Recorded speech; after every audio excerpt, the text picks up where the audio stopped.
Hello, welcome again to the Adaptive Management Proposal hosted by EVSP501 at American Public University Systems. My name is Dustin Kane, and today I will discuss the action phase of my plan, ground squirrel management in southwestern Idaho.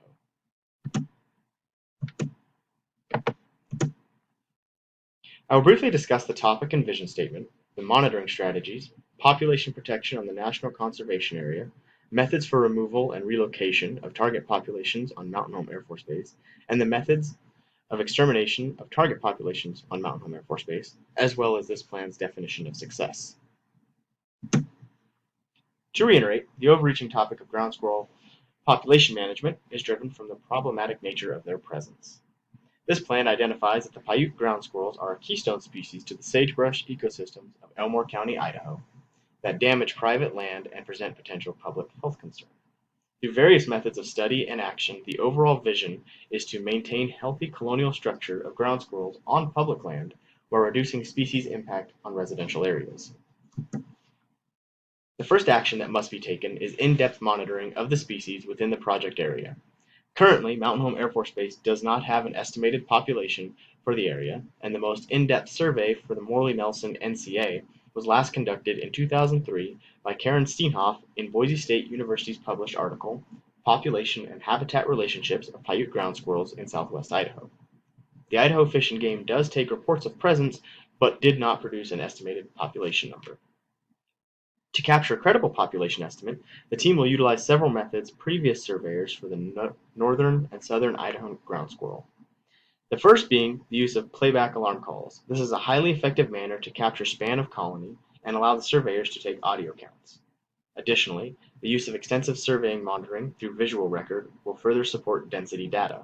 This can be recorded from volunteers across the base, given they dedicate at least 15 minutes to observation and utilize count sheets for record. Finally, the use of intensive monitoring via pit tags, and as described by Mack and Bond in their 2008 Idaho ground squirrel study, in conjunction with penetrating radar, will also be used. This plan is focused on adaptive management, so target areas will be selected to utilize a specific method to reduce initial cost and manpower. Target sites will be visited on a variable schedule, again using Mack and Bond's 2008 model.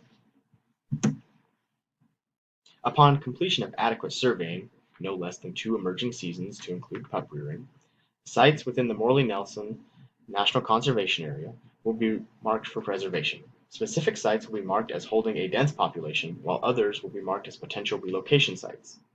Team members will work with the Bureau of Land Management to identify best ways forward to preserve these sites for no less than 2 years.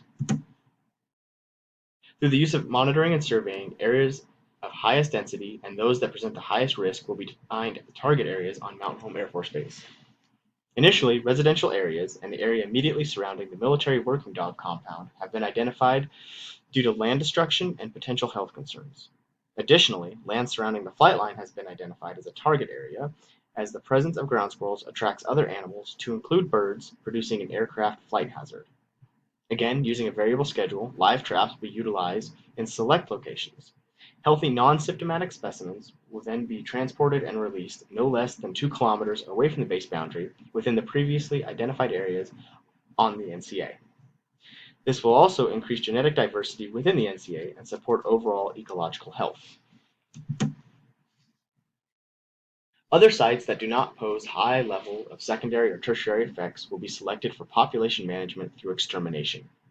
This can be done through 3 identified methods: use of toxic bait or gas, burrow destruction, and use of projectiles. Each method presents pros and cons for its use. For example, the use of toxic bait is effective and it has a potential for removing a large portion of the current population and requires only a minimal monetary investment and can be applied with a few people. Likewise, the use of toxic gas, such as aluminum phosphide, has a high rate such as 97 to 100% control rate. The negative aspect of toxic bait and gas is that non-targeted species, including raptors, may be affected. Burrow destruction plays a positive role in population management by removing established habitat. This can be done through the use of machinery and collapse of the burrows, or through the use of filling with a slurry mixture of sand and water.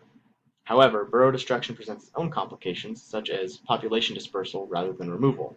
If not executed during stage of turgor, the squirrels may just disperse and start fresh burrows nearby. Furthermore, this method requires more time, equipment, and financial investment than that of toxic baiting. The final considered action is the use of projectiles, primarily through the use of air rifles. This is a straightforward extermination technique and causes no threat to non-targeted species and allows for specimen removal, alleviating scavenging and rot which may be present from the previous methods. The downfall to this method is only a select few on the installation are allowed to implement the action and therefore taxing on time and manpower. The cost of projectiles is minimal. This plan identifies success by several factors. The first is reduction in observation during peak foraging times on Mountain Home Air Force Base. A reduction of 75% density in the primary target areas, residential, military working dog compound, and flight line, should be seen within 2 to 3 years. A reduction in density of at least 50% in other areas on Mountain Home Air Force Base will be considered acceptable within this timeline, with a goal of 75% or greater by year 5. Additionally, success on Mountain Home Air Force Base will be determined if no noticeable negative impacts occur during reduction phases.